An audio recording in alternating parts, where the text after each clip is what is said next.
Doyne, a physicist, has done work in economics, interested in technological change, long time at SFI, now at Oxford. So he can take it from there, because I think most of you know him and his work. Let's just enter full screen. Okay, great. And go backwards. So today I'm going to talk about work that I think builds on what Brian was talking about by seeking to make a more empirically grounded quantitative theory, and also, I hope, will eventually underpin some of the things that Ricardo was talking about. And so I want to begin with some motivating questions. What are the primary mechanisms driving technological improvement? Why do some technologies improve faster than others? How do we predict technological improvements? How well can we predict, and what's the best way to predict that? And what kind of policies might foster appropriate technological growth to improve welfare? And I'm interested in that for questions like climate mitigation, which is actually what got me into thinking about this about 6 or 7 years ago, when Dan Arvizu of the National Renewable Energy Lab came to SFI and asked us to help them think out of the box. What is it they were missing, he said. And so we did some seminars, and it became clear in those seminars that if you really want to understand climate mitigation, you have to have a good understanding of technological progress and what we can hope for in terms of improvement of different technologies. And actually, I'll argue here, understanding the gap between the rich and the poor is also something that actually emerges out of thinking about the underlying causes of technological progress. Or let's say, actually let me say that more properly, an understanding of technological progress can inform us in understanding the divergence between the rich and the poor. Let me also say that as Jose mentioned this morning, this workshop that we're having is funded in part by the Department of Energy, in particular what's called the Sunshot Program. The Sunshot Program is to promote solar power and try and find ways to make solar power become economically competitive on a faster trajectory. And so these are some of the goals of our research effort, and I'll say more about it at the end. But I just wanted to underline that that's one of the drivers here. And I want to begin with a slide showing some time evolution of different technologies for generating electricity, and use that to motivate what I'm going to be talking about here. So in the plot that I've got here, we're looking at time on the x-axis, starting in 1860 over here and ending in 2050 over there. We have price for electricity in dollars per kilowatt hour on this axis here.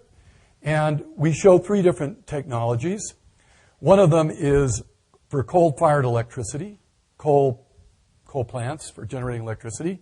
And I'm not showing here the complete price of generating coal from electricity. If I did that, it would drift down some and then sort of end up around in here somewhere. What I'm showing is just the part of the electricity that comes from the coal itself, which is around 40% of the cost of generating the electricity.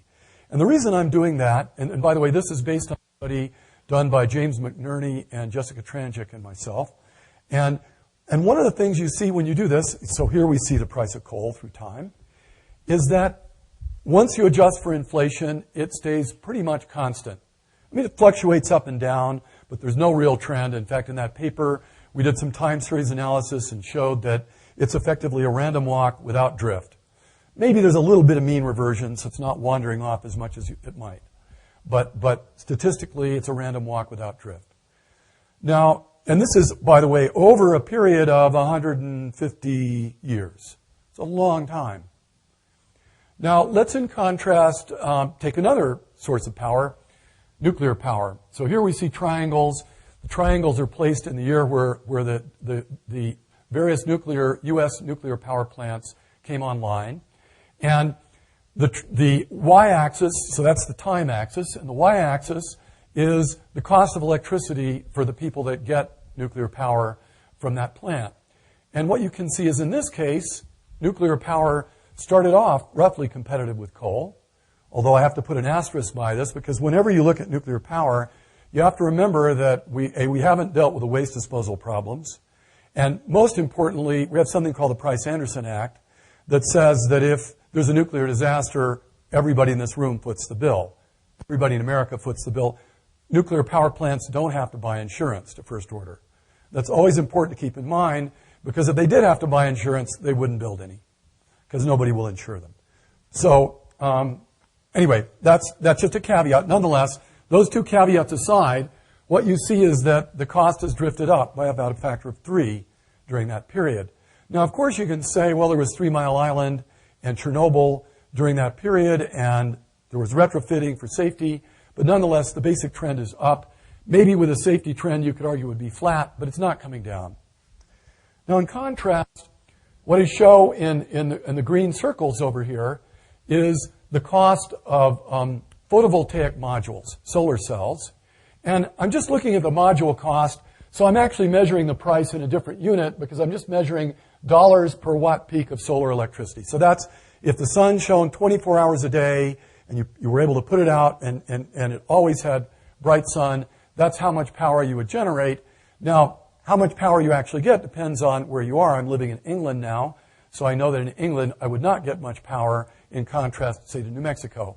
But to try and normalize the two axes, just crudely, I put a dashed line here at 5 cents per kilowatt hour, which was the DOE Sunshot target originally, at which they said if we can just get solar modules so that we have 50 cents per watt peak, we should be roughly competitive with coal, which gets about 5 cents per kilowatt hour. Now what you see is that's come rocketing down. And in fact, I could have gone back further from 1957 when photovoltaic cells were first discovered until now. The cost has come down by a factor of 3,000. Quite dramatically different. Now, why am I saying this? I want to emphasize that thinking about the dynamics and trajectories of technology is very important for planning.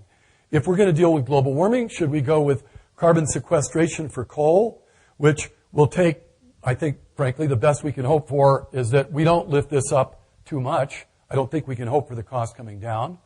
Or should we make our bet on something like this, where if you actually, if the right discounting rate is about 2%, which in another paper I'm not going to talk about here, we've argued is about the right rate for things like this, then actually the net present value of solar cells is already positive, and we should be pumping a lot of money into that. So that's one reason is a pure policy question. The other one is intellectual curiosity. Why are these things so different? And so that's one of the main questions I want to try and address in this talk. That's just the provocative zinger to get things started. So in the talk, I'm going to talk about empirical work we've done to forecast technological progress. I'm then going to talk about something like the Prebisch-Singer hypothesis, which says there is a difference between technologies and commodities and in their price trajectories. And then I'm going to sketch a technological ecosystem theory that we're building and talk a little bit about the research program that we're going to be doing. So let me begin with the part about empirical laws for technological improvement. The story begins with a fellow named Theodore Paul Wright, who was the brother of Sewell Wright, one of the most famous evolutionary biologists, and Quincy Wright, one of the most famous founders of political science. So he was the black sheep of the family. He went off to World War I, became a flying ace, came back, got involved in the aviation industry, and he wrote one paper. In 1936, he wrote a paper pointing out that empirical experience, his experience observing aviation manufacture, is that the price of a given kind of plane comes down as a power law in the cumulative production of that plane. So in other words, if X is the cumulative production of a particular plane, say the B-29 Martin Marietta, and Y is the cost of building a plane, there's some constant alpha such that the cost, and alpha is around 0.3, he said, such that the cost comes down as X to the minus alpha. Or so if you plot things, if you plot the logarithm of the cumulative production of these planes, so here we've got maybe 500 planes at the end of this graph, against the cost of the planes, you should see a straight line when you watch the cost coming down as a function of cumulative production. Empirical observation, although curiously, it shows you difference in publication. He didn't show an empirical plot. He just drew a picture of a power law and said, I think that's what happens. Can't get away with that now. By the way, he was the head of civil aviation during World War II and afterwards, and argued that this law was quite helpful to him in planning aviation during the war and afterwards. Now, this is just a few other examples. We show a few other technologies to give you a feeling for the extent to which this law holds. So we're, again, plotting the logarithm of the average cost on this axis against the log of cumulative production on this axis. The black circles there are a time series we actually got from Gordon Moore himself on the cost of transistors. How much does a transistor cost per dollar, cumulative of all transistors ever produced? And what you see is over 10 orders of magnitude. It's a pretty good fit. Some other technologies, photovoltaics is on here, hard disk drives, ethanol. It's not bad. Now, I picked things where it looks good.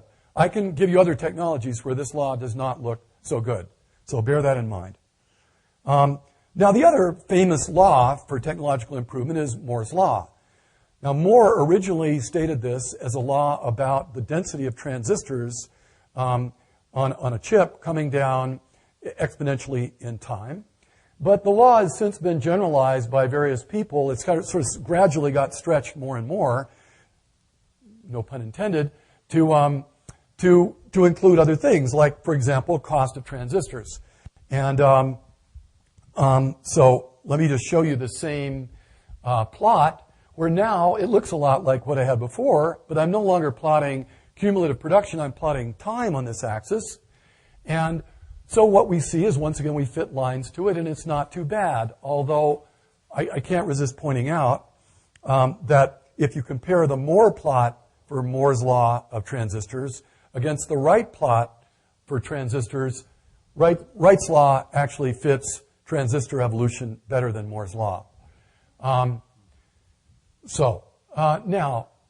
we also discovered, and I'll get to in a moment, was Bailonage, Quan Bui, Jessica Transick, and myself, that production in a data series that we built also behaves exponentially, and that in fact, for all the 62 technologies we looked at in a study we did, we found that if we made a similar plot, you see for the same 4 technologies, production is, roughly speaking, increasing exponentially in time in these technologies.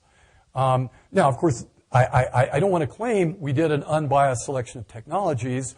We found data series that we could get. These data series may well have been data series that were picked because they were illustrating the point. But for these technologies, crudely speaking, we also see exponential increase of production through time.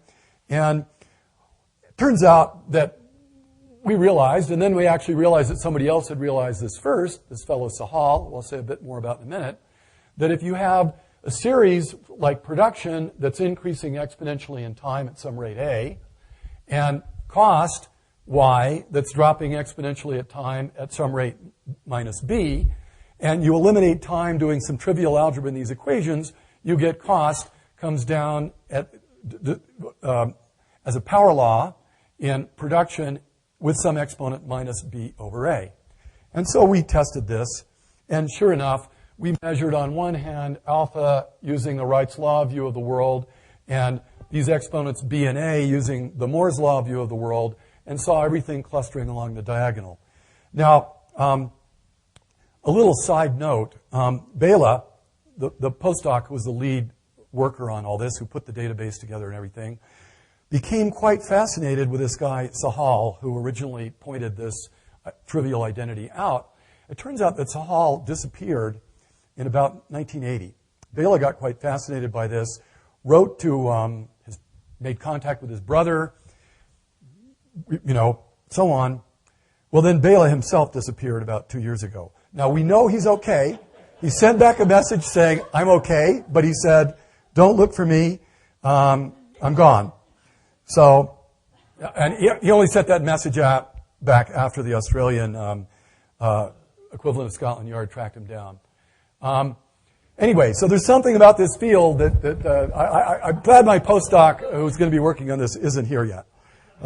Shouldn't say that in front of him. Now,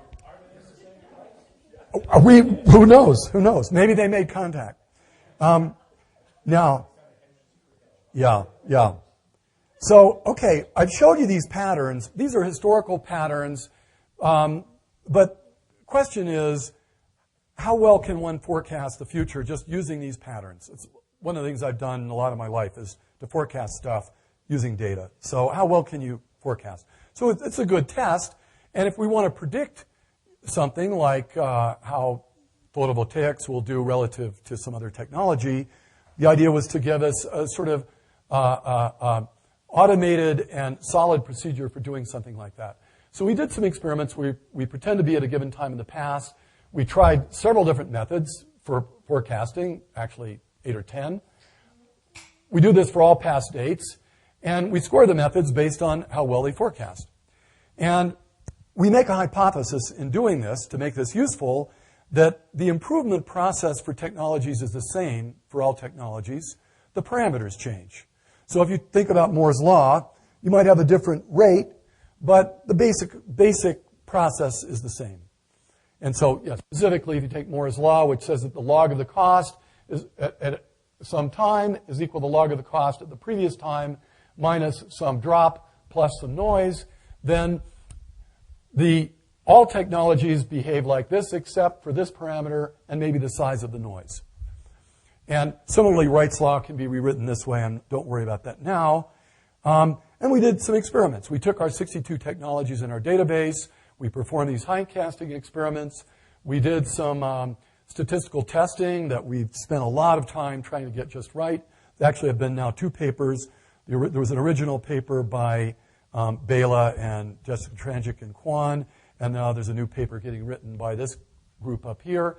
And what we see in the end is that if we plot on one hand horizon, so this is in years, against the median absolute normalized error, then we see that, and we do this for all 62 technologies and all the examples we have. We take the average. We now see how Moore's law performs in this black line, and we see how Wright's law performs on this black line, and we see Wright's law does a better job than Moore's law. And it's by a statistically significant amount. We can see by the fact that we do 95% error bars here, and they're fairly clearly separated. Now, I have to make an important caveat to stress what we're actually doing here. What we really did to make forecasts with Wright's law, which remember uses cumulative production, is we looked up the production in the year that was involved. And so really what we're testing is if I tell you you've got to forecast what some technology is going to do, and I'll give you a choice. I'll tell you what year I want the forecast for, or I'll tell you what level of production I want the forecast for. You would prefer to take level of production. And in fact, it turns out if we're forced to do the year and use Wright's law, where you can go back and say, let's forecast production increases exponentially, and so make first a forecast for production and then use the production to forecast the cost, you come out about the same as you do using Moore's law. So now, what does this tell us? Well, one thing, it gives us a systematic way of making forecasts. So if we're, say, the DOE Sunshot program and we want to forecast when we think we're going to beat coal, we have a forecast, but even more important, we have error bars now in that forecast because forecasts without error bars are useless. And so here I show something that Amy and I did where we see the forecast for business as usual and we see the error bars. So we're forecasting that with 95% confidence, this sunshot target of 50 cents per watt peak for photovoltaic modules should be achieved between about 2016 and 2025. In fact, this forecast is about 2 years old. It's looking increasingly likely that it's going to be over on this end of the error bar. Might even come before that. Now, the other thing we could do is we could say, well, let's assume that Wright's law is really true, and that furthermore the causality runs from production to cost. You increase production, you decrease cost, then we could create a scenario for increased production, and we could see how much does that shift the forecast. So it shifts it from this dashed red line to this dashed blue line, shifts the error bars over here, gives you a substantial improvement. How much does that subsidy cost? Well, it costs $500 billion for the scenario we did there, where we just increase the production at twice the rate it's increasing now. Does society want to make that trade-off? Well, we can decide. There's still a question about causality, because while we can show that production is a better forecaster of cost than time, we can't really say what the causality is yet. Yeah. Just comment briefly on that shoulder, like that was flat and then dropped. I think we know what happened in those years. But This. no, the data. Oh, the data. Oh, yeah. So my comment is this: there were some effects, okay, and there is always a story. There is always a detailed story. Every day you read. I mean, from forecasting Financial Times series, we would make forecasts every day, and we would open the paper and find out the story. We never had anything to do with those stories. We made the forecasts without even knowing such stories existed. And that's the spirit in which we're doing. I'm forecasting long-term trends that are going to smooth that out. Now, the story here had to do with increase in materials cost, and then it started coming down. Well, it's plummeted in recent years because of the Chinese. But the basic trend, there are wiggles around the trend, and then there's the story.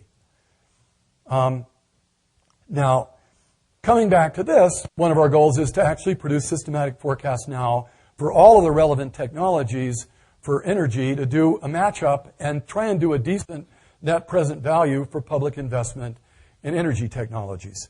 And we think we now have machinery that allows us to do that. Now, to wrap up this part of my talk, so I already said Wright's law forecasts based on production are better than Moore's law based on time. And I should say that's mainly true at long horizons. I didn't really point that out clearly, but they're pretty well, it's a pretty close heat up to about 5 to 10 years, and then they start to split apart.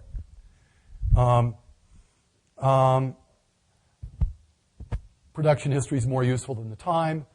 Suggestion is that costs can be driven down by stimulating production through things like feed and tariffs. But to really prove that, we need artificial experiments. And one of the wonderful things about now being at Oxford is I was able to hire a research assistant who's actually has seasoned on those kind of things, and she's actually next week going down to the archives in Washington to track down World War II data on military equipment, which I'd argue is one of the great natural experiments, because we know in World War II it wasn't, gee, tanks are getting cheaper, let's build more. It was, God damn it, we're going to build tanks at all costs, and so costs do what they may, given that production was artificially stimulated to go up. One of our goals, I should say, in this research program, I'm not going to say too much about this, but is to build optimal investment portfolios, or at least better investment portfolios, for things like energy. And which technologies should we invest in? And so first of all, this question is vital for that question, because if Moore is right, doesn't bother. Why invest? It's going to happen, right? So if Moore were really right, it's irrelevant. If right is correct, on the other hand, investment plays a key role, because we pump more money in, costs drop faster, and so in fact, this makes for a very different kind of portfolio problem. With standard Markowitz portfolio theory, it would tell you scatter your investments everywhere. You're going to decrease your risk that way. But if under Wright's law, the investment itself influences the future cost, and so the more you invest in something, the more the cost is going to drop. So you've got to make your choice, and you've got to make your choices carefully. If you invest in too much stuff, nothing's going to happen.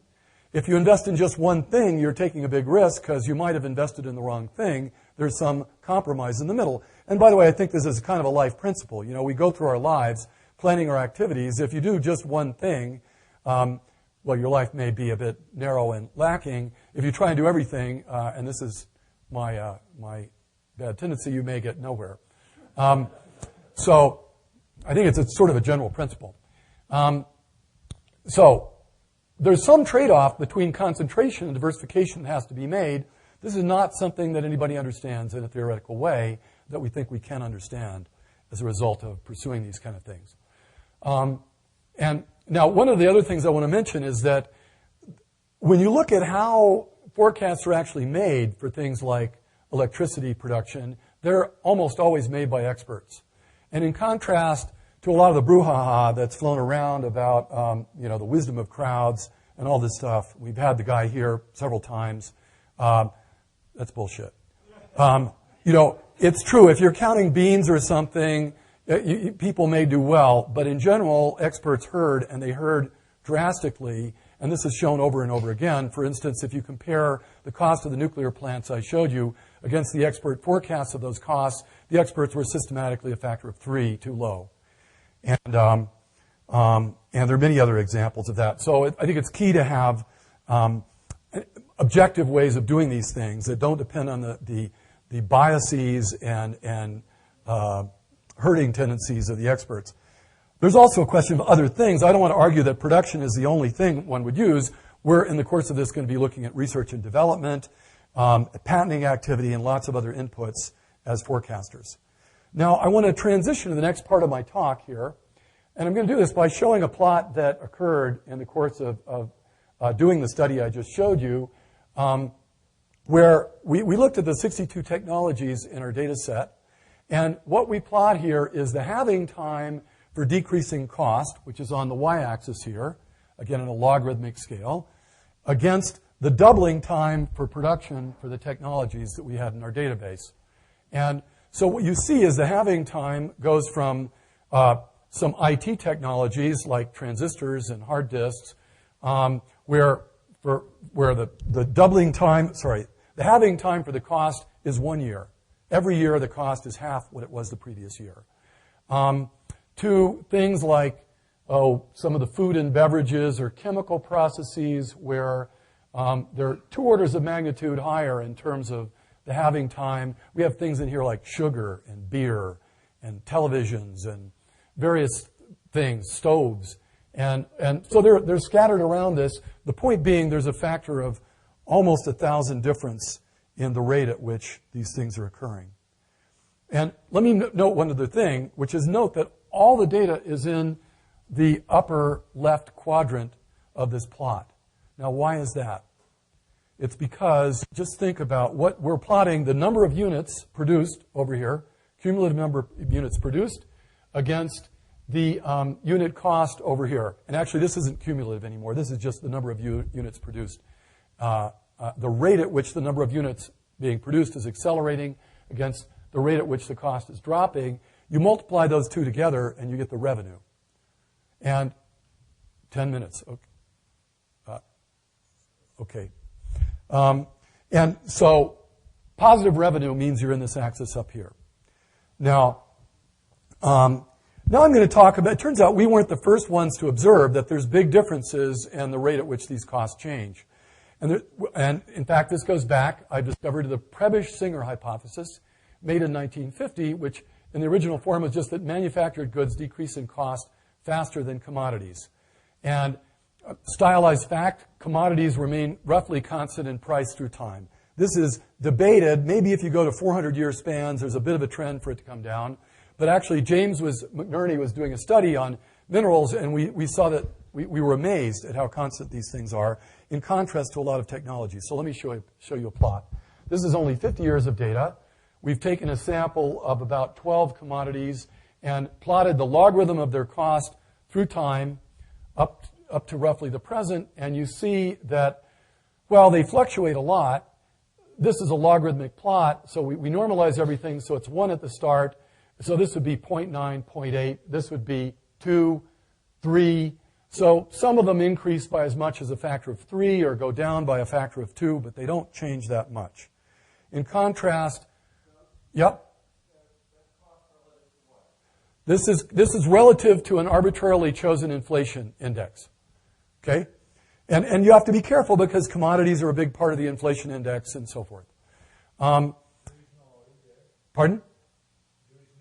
There's no oil here, but oil is the same. I could put oil is like coal or natural gas, any of those things. Over 150 years, they're at a first order constant. The price of oil in 1890 is about what it is right now.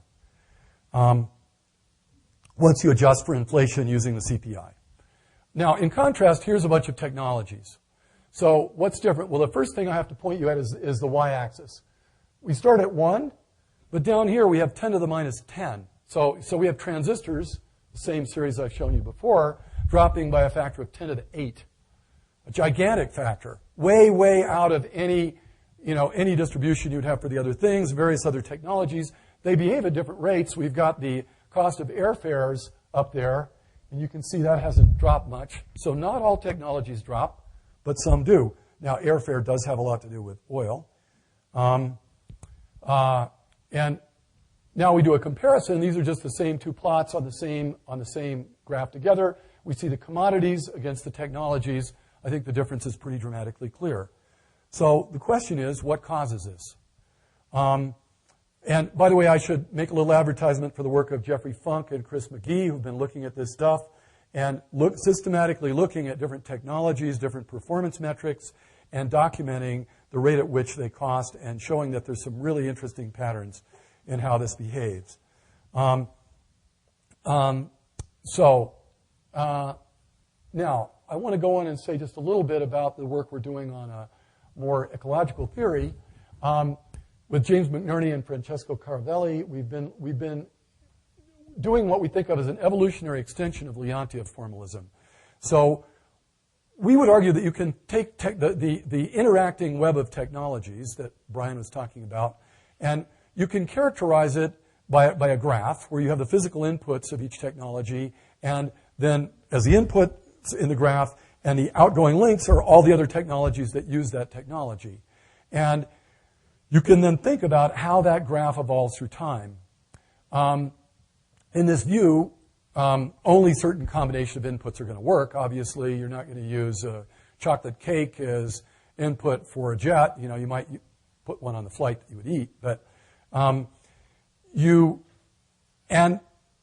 we now look at what happens. How do these inputs get changed as the technology evolves?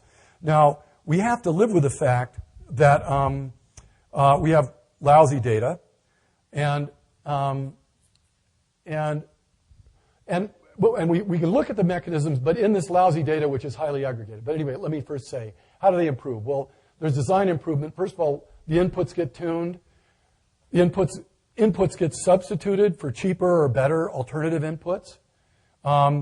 New goods get created, so the network's growing all the time, and there are improved social technologies of production, distribution, etc., which I have to say, from the point of view of the physical inputs and outputs, are invisible, but one should always remember they're there, and they're very important. And there's furthermore, as this network grows, there's an increase in combinatorial possibilities. The palette gets larger and more efficient, as was emphasized by Brian in his talk. But we began by just tackling the first two things up at the top, just to see what we saw. So we did some empirical work. So, for example, using the U.S. economy, using the crappy aggregated data that the Bureau of Economic Analysis provides us with, where we lump all technologies into 480 groups, and we're stuck with that, and they change the groups every year. And anyway, we nonetheless, what do we do here? We normalize the inputs, so the inputs of any technology or any industry, because I'm going to use the words interchangeably for a moment, sum to 1, and then we plot the log of an input of a technology in 1997 against the log of that same input in 2002. And we pick those years because we get the best match. And now we get this scatter plot. Well, I just want to emphasize, it's kind of a remarkable plot because this point here would be 1. So 1 means that the technology is pretty much the sole input. And we can see if you're an industry, if you're an input that's pretty much the sole input of your industry, you don't change much from year to year. In contrast, let's go out here to say 10 to the minus 4. So that says you're 1/10,000th of the input of some industry. So let's go out here. There's gigantic variation. We're talking about 2 orders of magnitude of variation. So those small inputs are getting tinkered with like crazy. The large inputs are pretty static, which when you think about it intuitively is maybe not too surprising. But what does this say about different industries or different technologies? Well, yes. Unfortunately, we cannot see the physical inputs, so we are forced to do this using the money value of the input. So what is the fractional money value of the input? Well, but it's partly driven by that. It's driven by some combination of fluctuations in prices and some fluctuation in the combination of inputs. I don't think there's a lot of inputs that are fluctuating by a factor of 100 in price, but we don't know. We don't know how to break that down. What I plot here is going industry by industry. You could take each industry and compute the entropy of its inputs, because the inputs are positive numbers summing to 1. And the entropy is just a measure of how uniformly spread out they are. So if you had an industry that had uniform inputs, then log of 480 would be the entropy. And in contrast, an entropy with only one input will have an entropy of 0, or actually less than 0. And so, of 0, of 0. So what I plot here is actually the log of the entropy to try and straighten this out. And what you see is there's a huge difference between technologies. The technologies with the highest entropy have vastly more entropy than the other ones. And there's a flat region in the middle showing you that things are roughly exponentially dropping. But basically, there are some industries that are very complex in the sense that their inputs are quite uniform and they're taking lots of inputs from lots of things. And we think this is a clue. We're looking now at the data for just one country. We think this is a clue about the stuff that Ricardo was showing you about complexity of inputs, analyzing backwards from import and export data across countries. Our hypothesis is more complex goods improve faster. Starting with the empirical fact that small inputs vary more, we make a conjecture that what we observe are the successful improvements. And from that, you can see that technologies with more small inputs are going to improve faster. This, by the way, produces a difference from economic or endogenous growth theory in the drivers of technological change. But I'm running out of time. But let me just make a couple of more remarks and then end.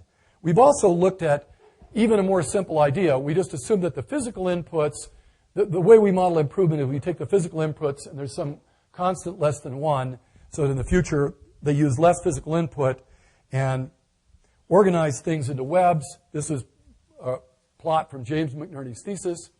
And so we've argued that you need to think about trophic structure in the economy, and in particular this plot is based on the idea that what is the economy after all? It's the process that converts raw materials into final goods and services. So you have industries like oil extraction or iron mining at the bottom, and you have consumption of final goods at the top. You have a flow of goods, and if there's an improvement in any of these intermediate stages of production, that improvement is passed along up the top. So they accumulate such that things at the top improve faster than things at the bottom.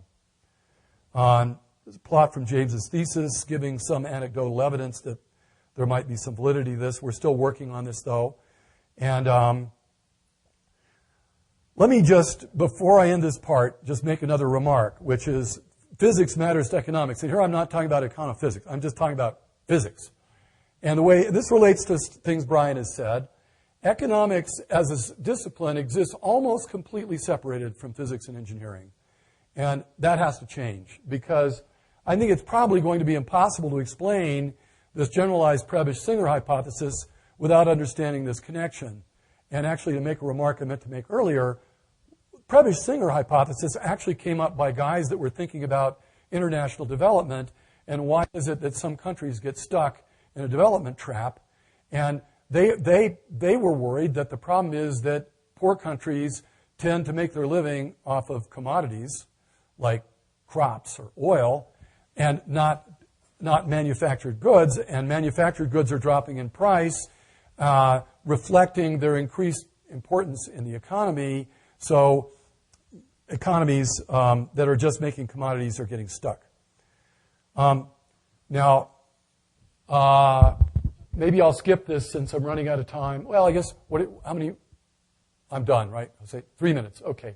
Let me just make the comment to sort of join the Wright's Law part of my talk with this part, that Wright's Law all by its own already implies that you have a complex space in the selection of technologies and that real production functions must be much more complicated than the simple ones that are commonly used in economics. Because just think about, we've got an old technology coming down its performance curve. We're again plotting log of production against log of cost. And it's the dominant technology, meaning right now at the margin, if you want to buy some, or if you want to make some electricity, it's cheaper. But you've got the new technology coming in, which starts further down the graph. It's coming along, and now remember we're plotting cumulative production, but it's higher up. But at this point, it takes a lot less of an increase in cumulative production in terms of dollars of investment to make a given amount of change in cost. So if you can make granular investments, then you can jump over this, and once you jump over it, you're improving a lot faster than you were improving before. So this is the role for government investment. You have these technologies that are in danger of getting stuck in local maxima for whatever reason, even though they're ultimately the better technology. But it's also showing that when we think about economics, we really need to think about production functions as being a rugged landscape with local minima in which things are getting stuck. It's a complex systems story. So I want to just end by saying a few words about a research program, which we got a grant involving me, Eric Beinhocker at Oxford, Debbie Strumsky at University of North Carolina, Charlotte, and Jose at Arizona State. And we're doing a lot of data gathering, U.S. patents, various databases, which I hope Debbie's going to tell you about in a moment. We're trying to develop this ecosystem trophic level theory of technological interaction that I mentioned. We're trying to develop taxonomies and ontologies for technologies. Now, why is that important? Because, as I said, new technologies are getting created all the time. How different are they than the ones that are there before? We've got this amazing movie. We can see U.S. patenting 9 million patents over 220 years.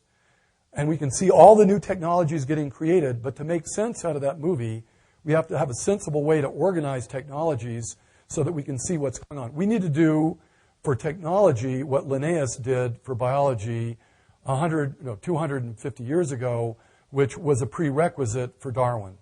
We haven't, until we do that, I don't think we're going to be able to make a lot of sense out of this. And trying to understand how to construct better technology portfolios and trying to understand, like, why do we have Wright's Law? As Ken Arrow pointed out to me 10 years ago when I asked him, Ken, what's one of the best empirical regularities in economics? He said, well, it's Wright's Law. What causes that? We don't know. We need to understand it better. I mean, James and I have a paper on it, I think, and actually that built on an earlier paper by Auerswald, Lobo, Kaufman, and Schell. But I think we still don't really understand these questions very well, and we hope to get a better understanding as we go along. Thanks.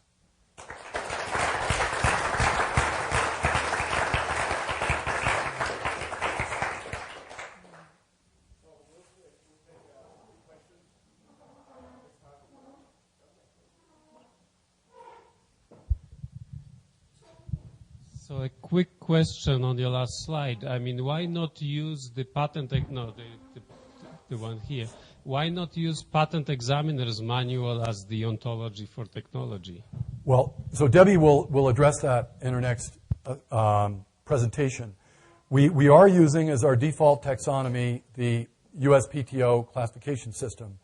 But any paleontologist would look at that and go, this is a really wacky taxonomy. The top level, it's a tree. The top level of the tree has 481 branches in it. And if you just look at the branches and the way they're ordered in a very strange way. So we think it's a good starting point. That's not a random classification. The classification was designed essentially to make the job of patent examiners easier. And that says it's worth something. But we think we can do a better job, and we can even quantify the sense in which what we do would be better.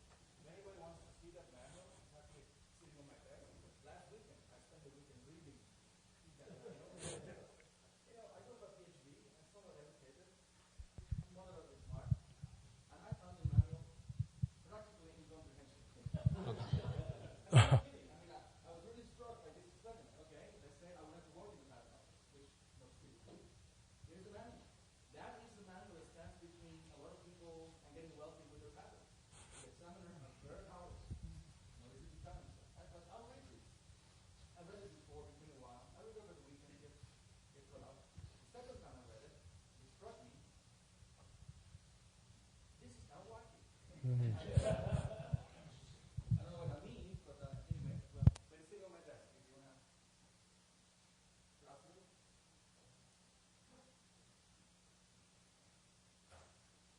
Doyne, are the trophic levels something that we can only analyze over perhaps a few decades because products and services change so rapidly that maybe over a period of 50 years you have a completely different trophic model would be appropriate?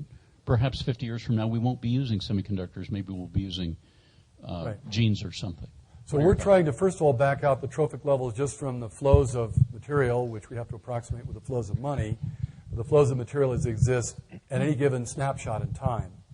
Now, that said, it, of course, changes. Those snapshots change as you go along. I would say, from the data we've looked at, the snapshot in 1997, because they do these snapshots every 5 years, are not dramatically different. They, of course, are evolving a lot over time. And in fact, the whole idea of this theory and where growth is coming from, we would say, is the evolution of this network. So you start with the 100 SKU economy that Eric showed, where there's very little down here, and everything is pretty direct from natural resource to final good, to the modern economy, where you have 10 to the 10 SKUs. So you have 10 to the 10 nodes if you really did this at the fine-grained level, and there's a complicated structure, and it's getting built on incrementally through time, through the combinatorial process that Brian talked about, and that's clearly evident already in the things Ricardo was saying this morning.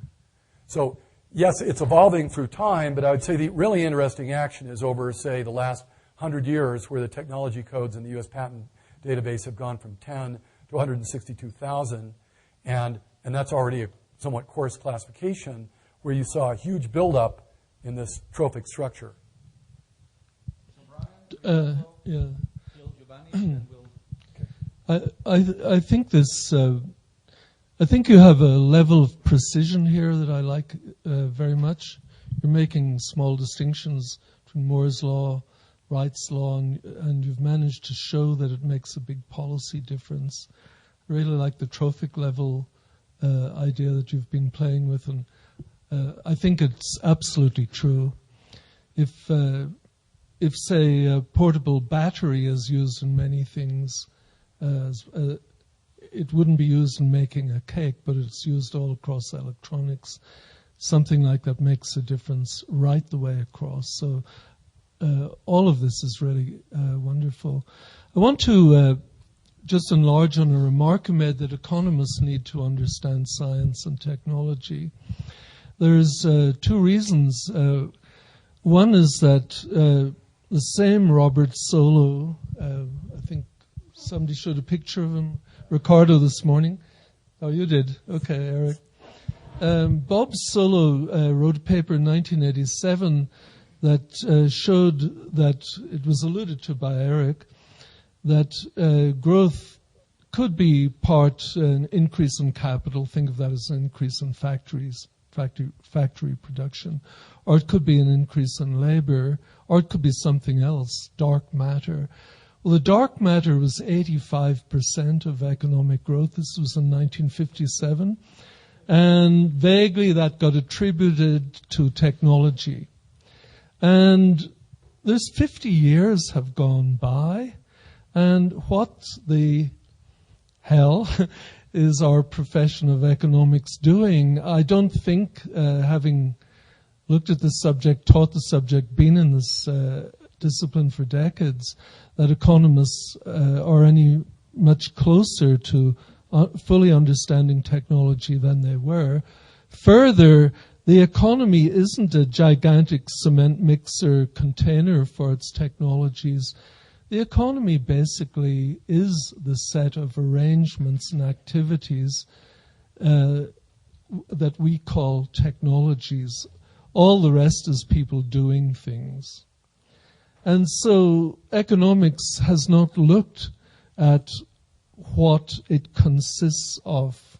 It's a bit like zoology or biological, ecological studies saying we're going to designate things as animals, and there can be animals animal sub I, animal sub J, and we'll have that in all our models. But we're not going to bother to look at how animals are actually constructed or why a platypus should have been somewhat different from a giraffe and how they might have common ancestry.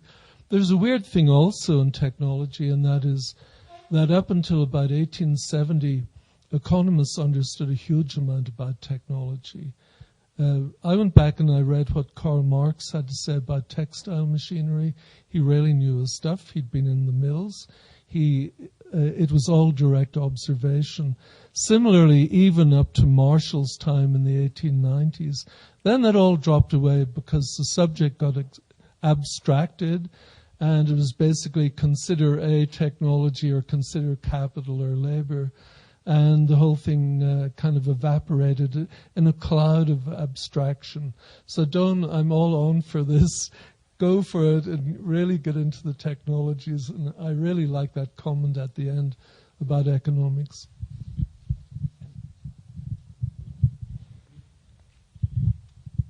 Hi.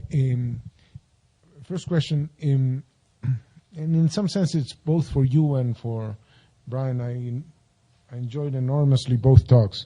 But here you're making the point, trophic levels, that there's, in some sense, I translate that as you think that this network is a tree, that there are no cycles, that there's something like at the bottom. No, I don't want to. I'm not saying that at all. Okay. And let me just address that first, then you can give me the rest.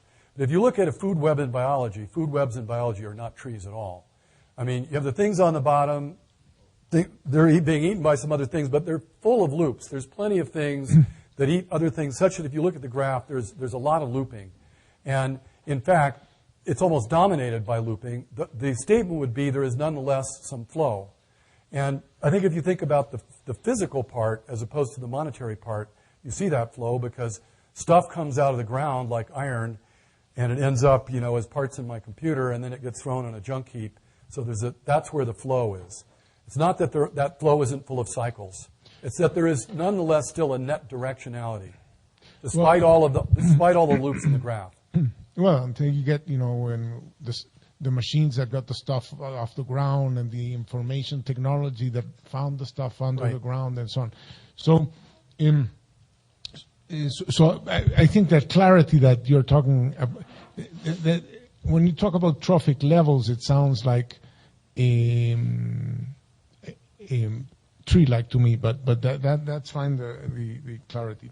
Second, I'm puzzled at the following hypothesis. I want to propose the following alternative hypothesis: that there's a difference between energy technologies or energy-intensive, energy-consuming technologies and information technologies. We know there is a thermodynamic limit to the efficiency of a turbine, right? It cannot follow power law because it has a thermodynamic limit.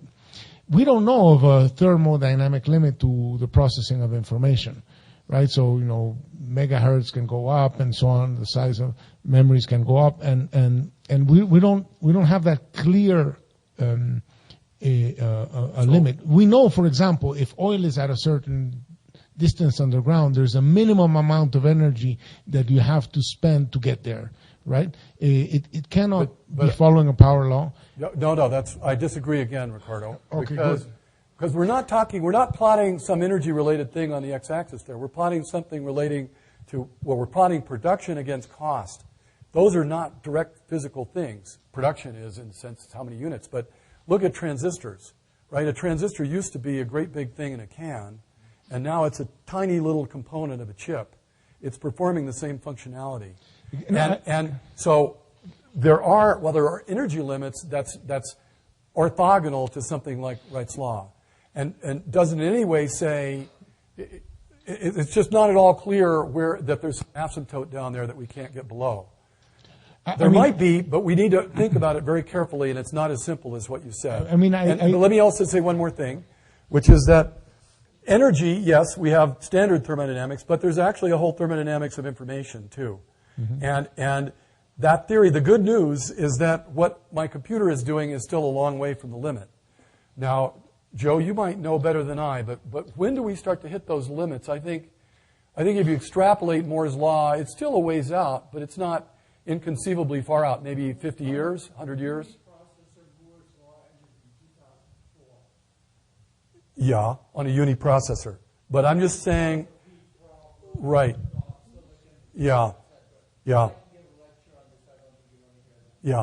But okay, let me just say, that limit, you're probably right. We're a long way from those limits, but I just think those limits they live in an orthogonal space from the things I'm talking about. Okay, look, if you're going to transform a ton of coal into electricity, yeah, right, that has a limit, yeah, right? Now, how big does a silicon chip have to be to process information? There, you can make it as small as until you get to the atom. So, I'm just well. Let me just stress. I think I agree with you in that when I said physics matters to economics, right. I mean just that kind of thing. I mean, I think there is a difference there, and one of the reasons that electronic stuff has been advancing so fast is because, as Feynman put it, there's a lot of room at the bottom. Yeah. On the other hand, I find it quite puzzling, for instance, that hard disks, which are physical devices, have actually progressed faster than computers. It's a bit strange, given they're kind of physical things that consume energy and so on. Absolutely, but what you're storing is really information, and how much matter you need to store the information is not. So the relevant question is about fidelity in that case. Right, but I was extremely proud that I had a Rolleiflex camera from the 1940s and so on. And it used to be that photographic cameras did not evolve until they became digital. And the moment they become digital, they go on a completely different path. And I think that it has a little bit to do with that intuition. But I agree with that. So, and the final thing, just more philosophically about why is it that economists have trouble. I think that the reason why economists have trouble is that the fundamental unit in economics is the individual. And to understand technology, you need to do sort of one of this Richard Dawkins sort of like paradigmatic shift from the individual to the genes or to the means, right? So it's about the evolution of means, not the evolution of the decisions of individuals and so on. And that shift makes it hard for economics to deal with.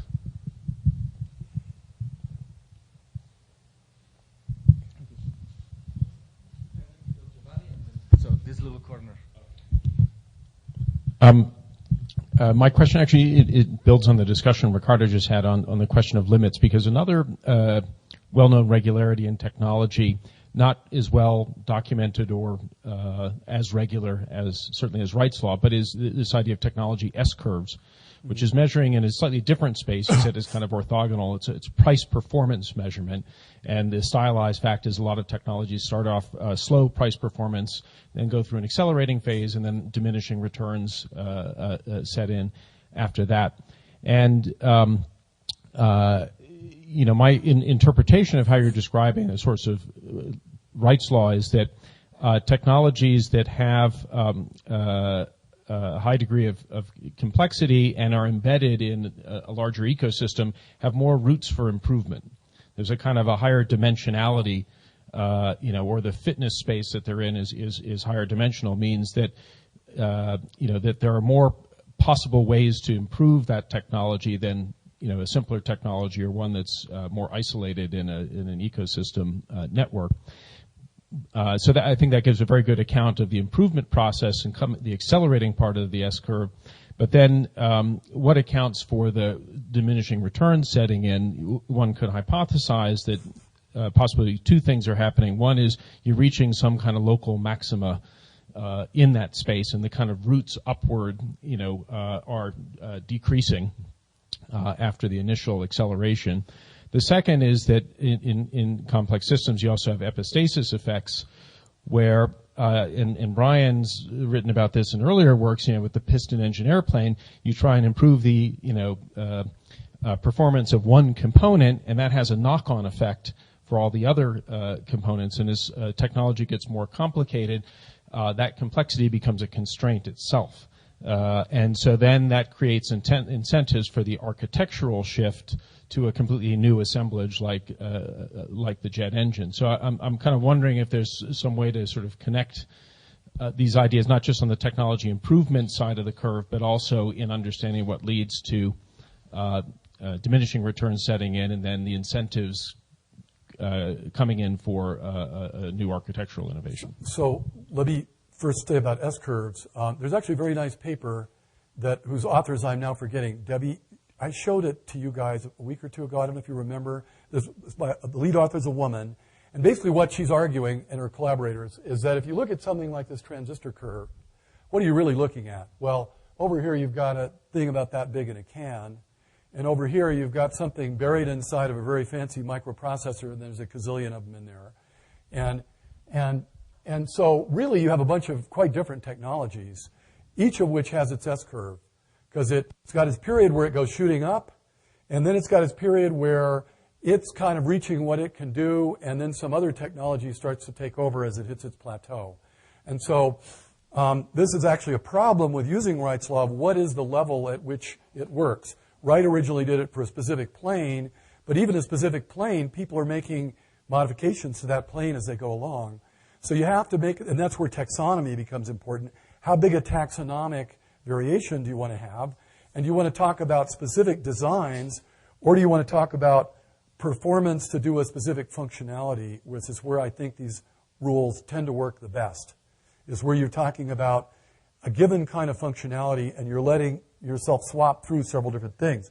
We actually have a paper tracing computation back to 1840 or something, and you're dramatically leapfrogging through technologies when you look at that. So I think that's a critical thing, and it's a confusing point in this kind of area. You know, S-curves are a very natural thing, and they may occur in other ways, like, you know, market saturation, right? A typical family can't have more than 5 or 6 TVs, and then they should be happy, you would think. But anyway, I don't know. Yeah. Yeah, actually, well, that's really very much along the lines of the comment I wanted to make. I mean, first of all, I love to see learning curves. When I was first here in this building, this is the work we were doing, and you know, I agree, obviously, that this is an important economic regularity. But I do think that sort of conflating, you know, firm level production line learning curves, where you have per unit cost and output and sort of this very classic sort of studies of the right variety, with industry level experience curves where it's price against sometimes output, sometimes just time, and then this kind of technology level kind of capacity curves of the Moore's law type. They're so different that I don't even think that you can talk about them at the same time, and certainly not sort of we're going to kind of refer to them interchangeably, and it matters just a lot in terms of what lessons we draw, you know, what it means for policy, what it means for firm level incentives, and so forth and so on. So that's kind of the first point and the major one. The second point is, you know, we've talked about solo, and obviously so that's the kind of seminal study. But a real touchpoint paper for me is Marty Weitzman's 1970 study of the Soviet economy, where he basically undertakes the same experiment and same methodology. And for the Soviet economy from 1950 to 1969, the residual was just 15%. And furthermore, he sort of estimates the elasticity of the substitution between inputs in the Soviet economy to be very close to zero, which of course is Leontief fixed coefficient production function, which is not surprising because Soviet planning was Leontief. So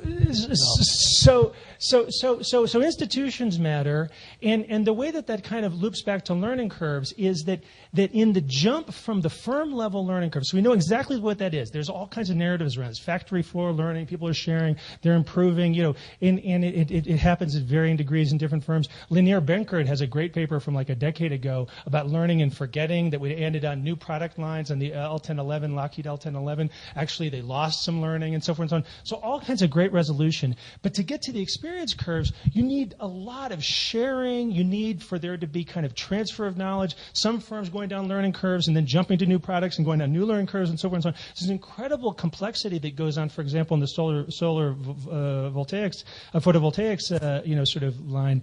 And I don't think that happens in the same way in every institutional context, and that's why I bring up the Soviet thing. So I mean, I love the line of work, but it seems to me like differentiating much more between these different types of curves is really essential. I guess I agree, but I also strongly disagree. I agree that you have to be very careful, and I was very sloppy in my talk about articulating what level I was talking about as I went along.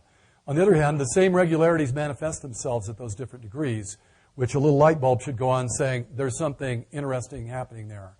I think it's also, I find the literature on learning curves very frustrating. I think people are often conflating things. Just for example, economies of scale give you exactly Wright's law. It's trivial to derive that. If I can build a factory and then I can pump out as many things as I want for free after I built the factory, then I get exactly Wright's law with an exponent of exactly -1. And so, now, that may tell you, you could interpret that two ways. One would be, then the things have nothing to do with each other.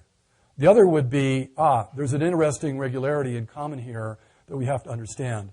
And had I had 5 more minutes, I would have included my slide in my talk of a 1936 experiment done by Blackburn on people doing addition. So he got people in his thing, said, okay, I'm going to give you 5-digit numbers, add them up.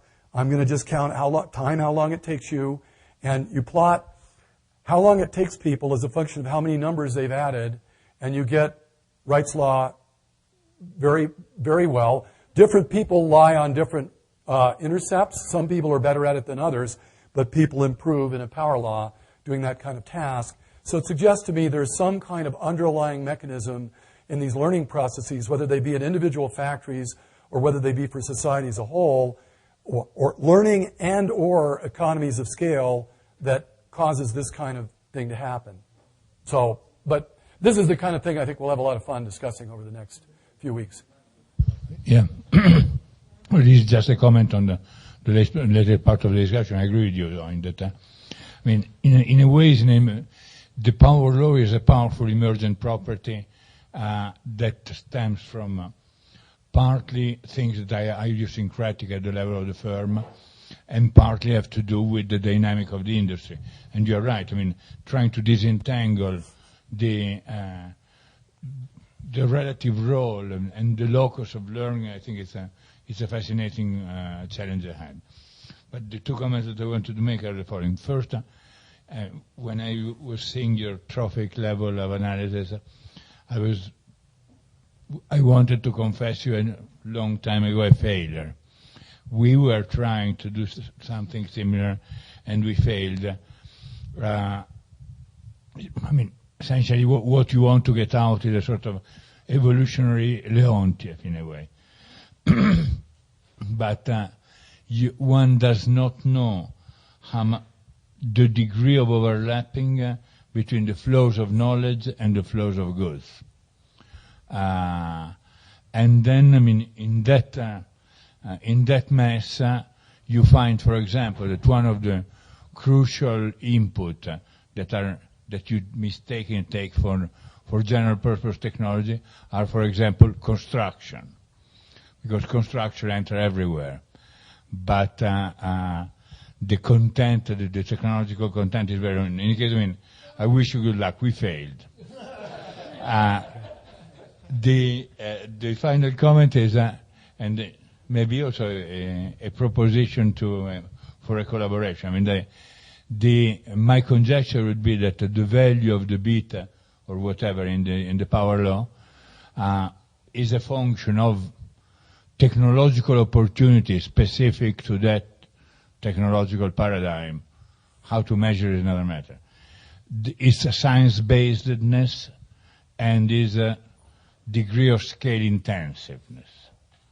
And I propose to you lot, maybe we get together and we try to find proxies for that and try to relate the level of the betas with these underlying characteristics of the technology. So I pretty much agree with that. Let me just emphasize that I think one of the frustrating things is that we're stuck with crummy data, and we have to, it's Plato's cave. And we really have to do the best we can with imperfect data. And I don't know whether the failure you described has to do with that or what, or maybe the idea is just wrong. We're in the process of exploring it.